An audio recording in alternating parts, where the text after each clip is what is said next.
In this lunchtime news broadcast, we bring you the latest news, both local and international, ranging from current affairs, community stories, sports, and economic news. Here are the news headlines. Swapo party wins Okaku by-elections. Labour unrest in the Kavango East blamed on inactive trade unions. South African authorities arrest 87 ahead of anti-government protest. I am Diana Master, and this is NMH at 1.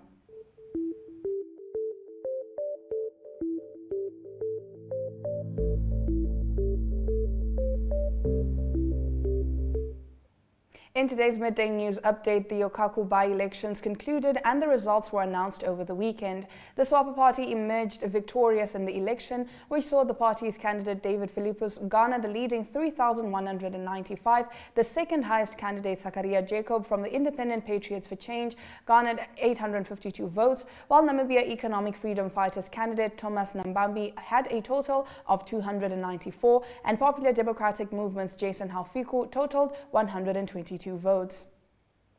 Remember to engage with these stories on our social media throughout the broadcast. Visual news coming up after the break.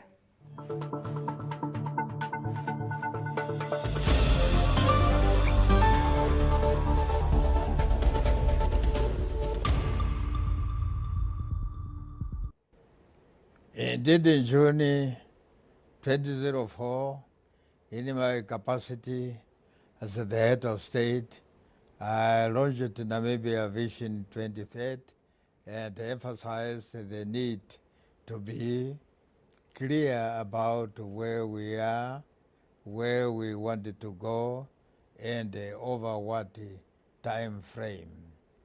Thus, this vision is still valid and achievable in the remaining 7 years if we work hard and remain united as I believe that a people united striving to achieve a common good for all members of the society will always emerge victorious.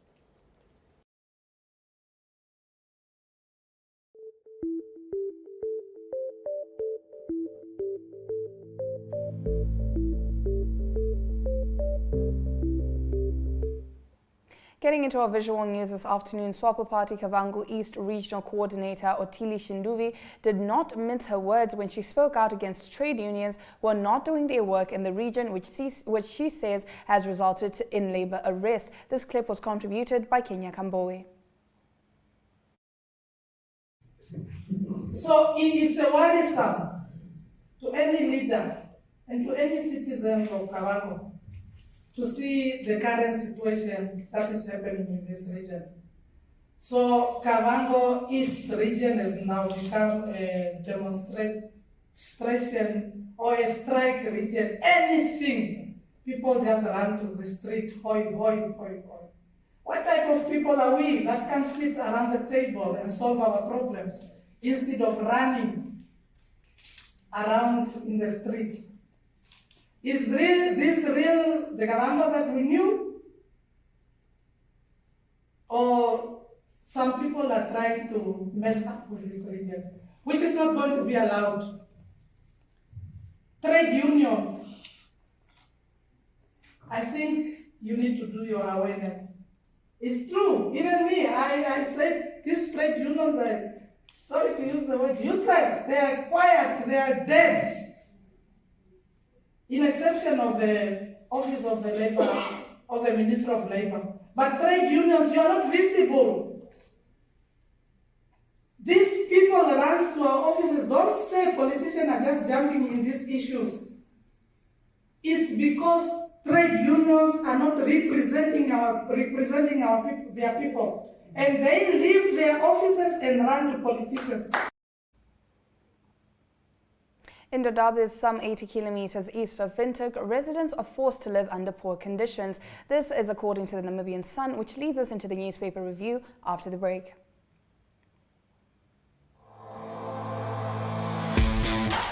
I usually fill up about 2 tanks a week. A tank of fuel costs me about 140 to 150 Namibian dollars.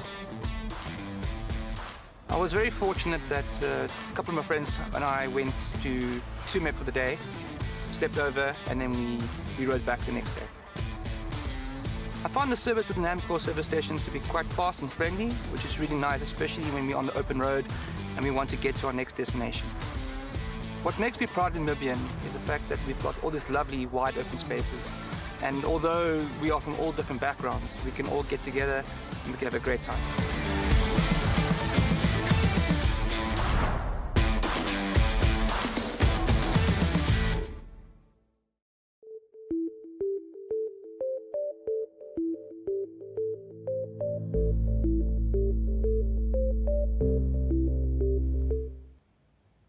Thank you for staying with NMH at 1. We now take a look at what the lead stories are in Namibia's daily newspapers. Namibian Sun reports that in Dodabis, some 80 kilometers east of Windhoek, most residents are forced to live under impoverished conditions. This, coupled with a lack of job opportunities, poor sanitation and landlessness, has the community desperate for government intervention to improve their standard of living. Our young people do nothing but sit at the shebeen all day. There are no training facilities to give them more skills. We are surrounded by private property, abundant with firewood that we cannot make use of, 78-year-old community representative Alpheus Gauchab lamented.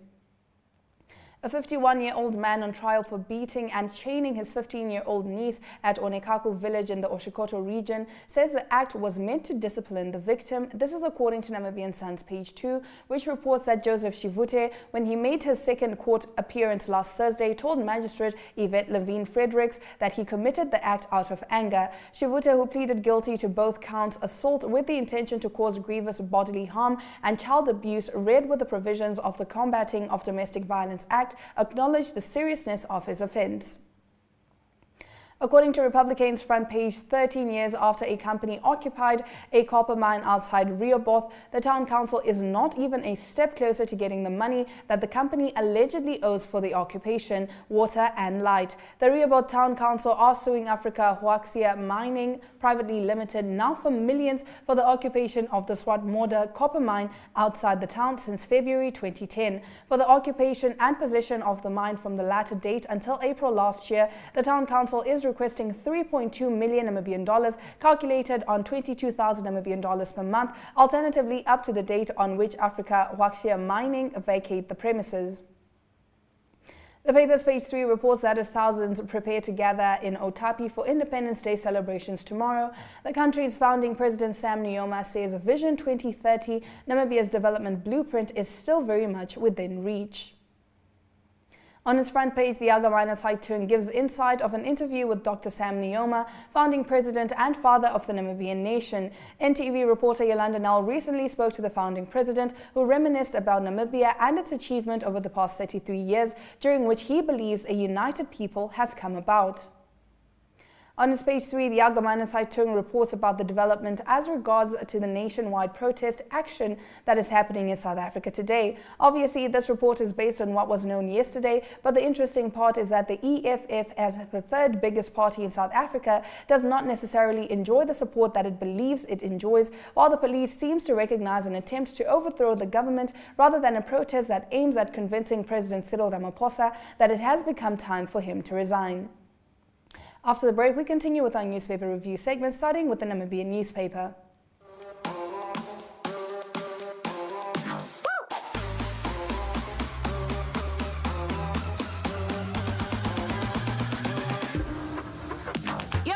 I think NAMCO is changing the game. The service at NAMCO is amazing. Fast and friendly. Always ready to cater to you. Use them often when we do our trips. NAMCO is the one.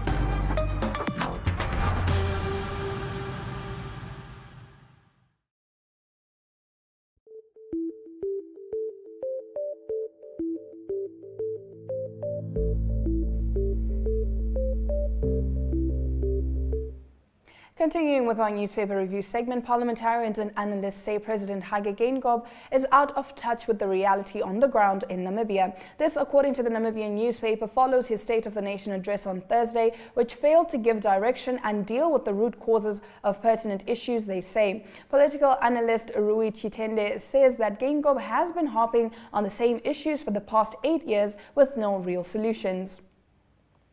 Independent Patriots for Change leader Panduleni Itula said that one can never continue to vote for corruption and yet declare corruption a cancer in society. This is according to the Namibian newspaper, page 3. This follows the victory of the Swapo party in the Okaku constituency by-election on Friday, although with less votes than the party received in 2020.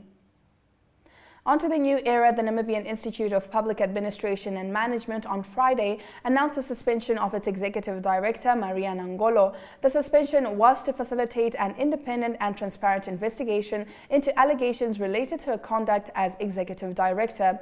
Approached for comment, Nangolo said she only heard of her suspension through social media. I attended an audit and risk committee meeting in the morning at NIPAM. I left for lunch and thereafter equally heard about my so-called suspension from social media, she added. Later that day, she said she was informed about the delivery of a suspension letter through her tenants.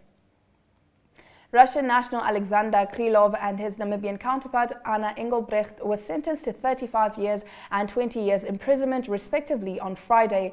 Windhoek High Court Judge Claudia Klassen delivered the sentences on convictions of rape and trafficking in persons. Krylov was convicted on 10 counts of rape and 10 counts of trafficking in persons, as well as a count of supplying children under the age of 18 with cigarettes. Engelbrecht was convicted on 3 counts of rape and 5 counts of trafficking in persons. According to Market Watch, locally listed Namibia Breweries Limited reported an operating profit of about 288.98 million Namibian dollars for the 6 months ended 31 December 2022, a drop of nearly 1% compared to the same half year in 2021. The beer giant generated total revenue of nearly 2.4 billion Namibian dollars, an increase of 20.6% year on year. Headline earnings per share, a profitability gauge, rose by 10.9% year on year to 134.4. NBL remains in a strong cash position given that dividend payments have been temporarily suspended under the conditions of and up to the conclusion of the Heineken transaction. Net cash flow from operating activities increased to 199 million Namibian dollars. Net cash outflow from investing activities of 97 million Namibian dollars was higher than 38 million Namibian dollars in 2021. Now, the Environmental Investment Fund is rolling out a green concessional loan facility targeting young entrepreneurs wishing to undertake economically viable investments. More on this story in Economic News coming up after the break.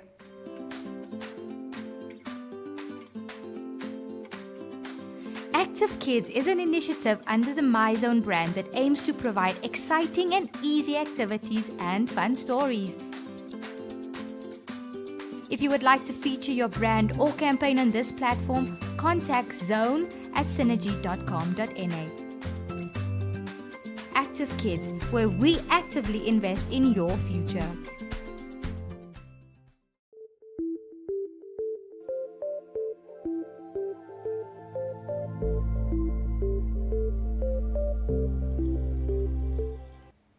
In today's economic news, the Namibia Revenue Agency last week announced an 18-month amnesty period that will waive 100% of accumulated penalties and interest when taxpayers register on the Integrated Tax Administration System portal between 1 April and 31 October 2024. During a 2-day training workshop, the Namibia Chamber of Commerce and Industry CEO Charity Mwiya said small and medium-sized enterprises are the biggest contributors to the country's gross domestic product and thus need the most attention when it comes to training opportunities. An energy expert has warned that Namibia's relentless push to produce green hydrogen could backfire if adequate support structures are not put in place. As Namibia sprints to win the race to become one of Africa's first green hydrogen export hubs, VO Consulting's Ditlof von Oortzen fears the country's ambitions could be crippling in the future.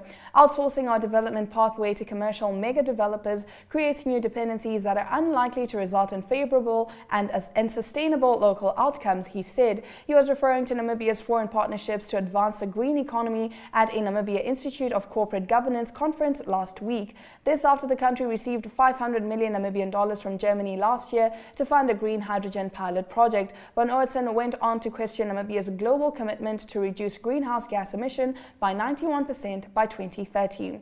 Now let's take a look at the economic indicators.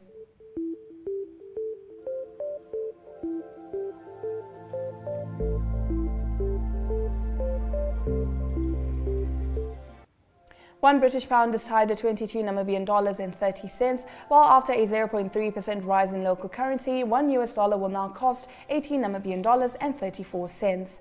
No changes in stock prices are observed on the NSX, with prices remaining the same.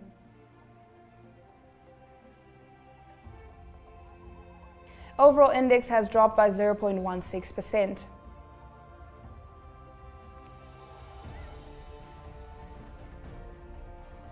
Looking at commodities, Brent crude oil prices have dropped by 2.99%, while all other commodities rose in price. South African security forces said on Monday that 87 people had been arrested in the last 12 hours across the country over public violence ahead of planned protests by the Marxist Economic Freedom Fighters Party. Stay with NMH at 1 for the full story.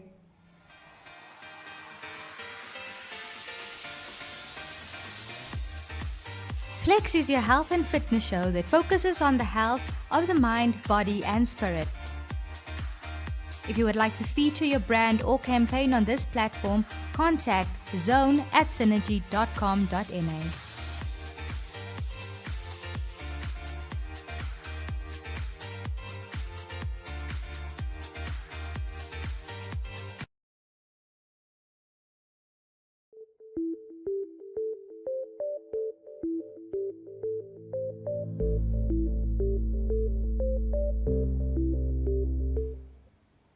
We now expand beyond Namibia's borders to give you the latest news from the African continent here on NMH at 1.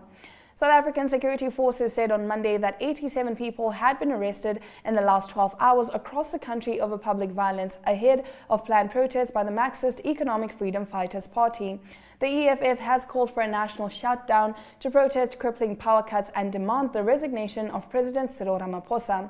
The party's main constituency are the poor and working class black South Africans who feel left out of the country's prosperity since the governing African National Congress ended white minority rule in 1994. Of the 87 arrested, 41 were in Gauteng, the province which includes the capital Pretoria and the main city Johannesburg. 29 were in Northwest Province and 15 in Free State. National intelligence body Nat Joints said in a statement, adding that there has been protests in other provinces such as in Mpumalanga and the Eastern Cape. Parliament said in a statement on Sunday that the South African military would deploy 3,474 troops for a month until April 17th to prevent and combat crime in cooperation with the police. Days before Cyclone Freddy struck Mozambique on March the 11th, for the second time, cars with loud hailers moved through the streets of the port town of Quelimane, warning residents to move to shelters on higher ground with stocks of food and water. Most people heeded the warnings, knowing from bitter experience the damage such storms could inflict. 600 people had died in Cyclone Idai in 2019. Those preparations helped save lives in one of the strongest storms ever to hit Africa. Mozambique has so far recorded 76 deaths, a relatively low toll compared with previous such disasters. The storm was far more deadly in neighboring Malawi, where at least 447 were killed as Freddy tore through the country's southern tip and inundated the main commercial hub of Blantyre. Their warnings were inconsistent and often unheeded by residents, many of whom told Reuters they did not know where to go if they did leave their homes. Stick around, international news coming up. I usually don't drive this car around. It's a standing base. I fill up my car for 850, which that gave me a full tank. I used to use this car between Rebot and Windhoek. Yeah, once you reach home in Rebot, it's almost a half tank. It's from Windhoek to Ketmas. That is the longest I have driven with this baby. I think NAMCO is changing the game because their service is very organized, clean. Even their takeaway department, NAMCO is the one. There is no country like Namibia. Namibia is a very beautiful country. That's why I'm part of it.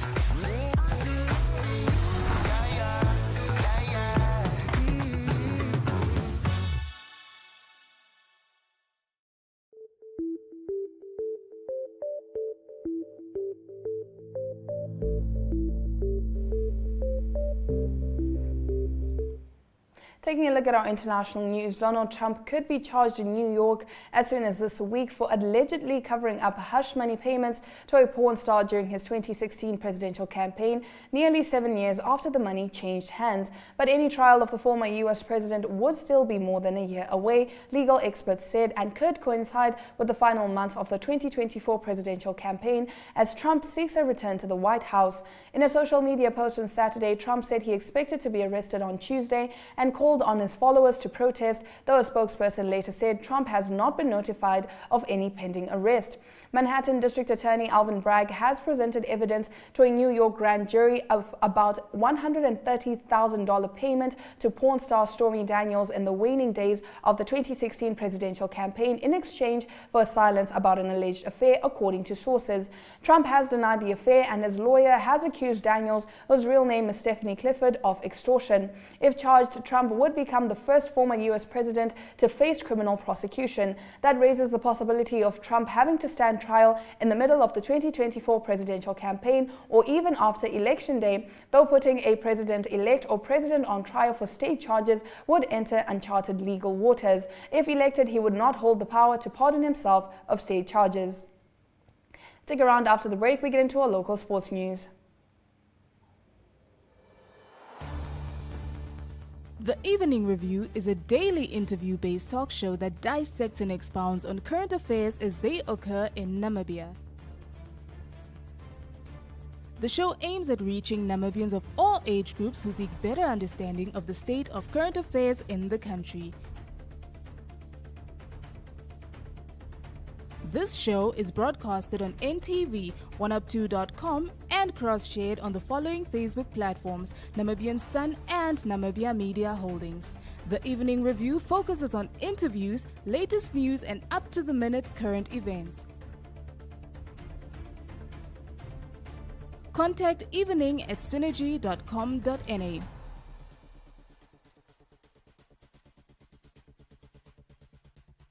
Evening Review, unpacking today's pertinent issues.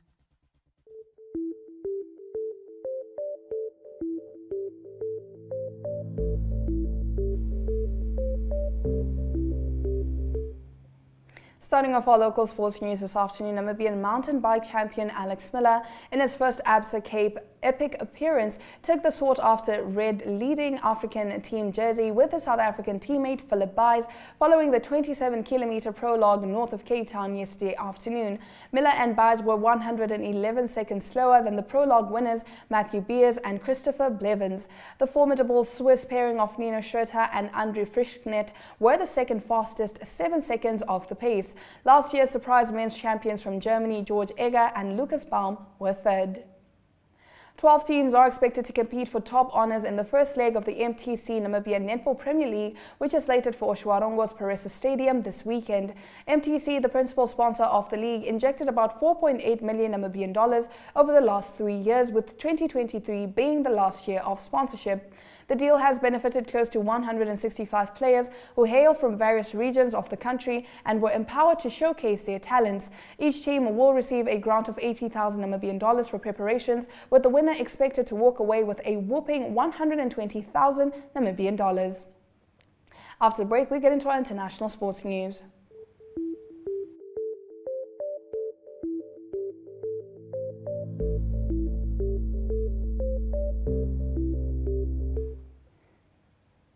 La Liga leaders Barcelona's pursuit of a 27th Spanish title gained momentum after substitute Frank Kessie scored a stunning goal in added time to secure a 2-1 comeback win over Real Madrid on Sunday. Barca took a huge step towards winning their first league title in 4 years by beating the champions for a third successive time. The result left second-placed Real 12 points adrift of the leaders. Roared by almost 100,000 fans in a sold-out Camp Nou, Barca were the better side and earned a well-deserved win against a Real Madrid side that at times seemed resigned to their fate. Top seed Carlos Alcaraz snapped Daniil Medvedev's 19-match win streak with a 6-3, 6-2 rout in the Indian Wells final on Sunday that will see him leapfrog Novak Djokovic and return to world number 1 in the rankings. Alcaraz did not drop a set across 6 matches in the pre-tournament, and his performance in the California desert gives him an added boost of confidence ahead of his Miami Open title defense. Alcaraz enjoyed a dream start to the matchup of first-time Indian Wells finalists as he got an early break for a 2-0 lead and dropped just 6 points on the serve, racing through the opening set in 36 minutes. Ireland completed their 4th Six Nations Grand Slam with a 29-16 victory over England at a pulsating Aviva Stadium on Saturday, emphatically underlining their status as the world's top-ranked team heading into September's World Cup. The script could not have been better prepared, a chance to seal a first Grand Slam in Dublin on St. Patrick's Day weekend, and Ireland delivered. Although it was nervier than they would have liked against an England side reduced to 14 men for the entire second half. England were within 1 point of an upset with 20 minutes to go, but late tries from Robbie Henshaw, Rob Herring and a second for man of the match Dan Sheehan made sure of Ireland's 15th championship and 5th since 2019. If you're joining us, this is NMH at 1, and we will get into the highlights from today's broadcast right after this short break. Kom kuier gerus elke Vrydag aand saam met Arjouger, waar hy vooruitskouing doen van wat op die sportvelde reg oor die wêreld gaan plaasvind. Daar word op die naweek se top internasionale sportgeleenthede gefokus en plaaslike sport in Namibië asook Suid-Afrika word in oënskou geneem. Die kenners praat saam en huidige asook oud spelers gee hul mening en ons hoor grootlik sommer uit die spreekwoordelike perd se bek. Niemand weet met sekerheid wat die naweek op die sportveld gaan gebeur nie, maar iemand weet wel watter faktore die uitslae kan beïnvloed. Ons praat met daardie iemand wat weet, en soms word geheim ook uitgelaat. Vrydaande is ons in die tonnel gereed om uit te draf. Dit is jou Vrydag afspraak wat jou ingelig gaan hou alvordat die spelers uit die tonnel opdraf. Sport is ons passie, sien jou in die tonnel.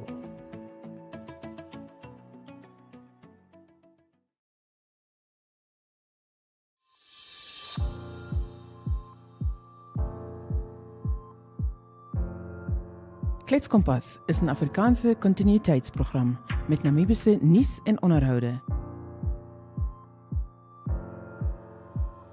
As jy jou handelsmerk of veldtog op hierdie platform wil vertoon, kontak klets@synergy.com.na.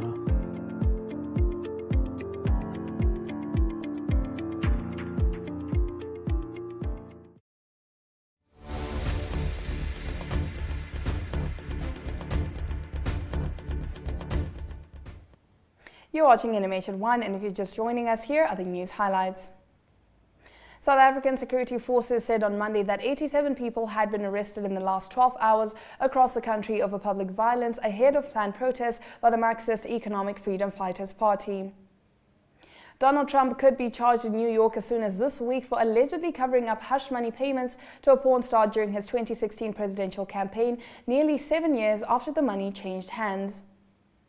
Namibian mountain bike champion Alex Miller, in his first Absa Cape epic appearance, took the sought-after red leading African team jersey with his South African teammate Philip Buys following the 27-kilometer prologue north of Cape Town yesterday afternoon. Those have been your highlights. Remember to tune in every weekday at 1 p.m. to spend your lunch hour with NMH at 1, catching up on the latest news in Namibia, Africa and the world, ranging from current affairs, economic news, sports and international headlines. It's goodbye from us in studio, but here's Tuyemo Haidula reporting from Oneuptwo, which will tomorrow play host to the 33rd Independence Day celebrations.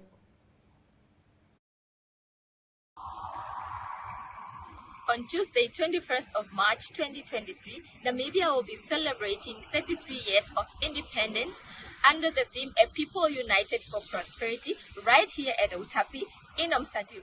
President Hage Geingob will be gracing the occasion, and he'll be expected to give the keynote address. Please do make sure to follow all our social media platforms for Namibia Media Holdings, that is Namibian Sun, Algemein Zeitung, and Republican, for an exciting update of the 33 years celebration.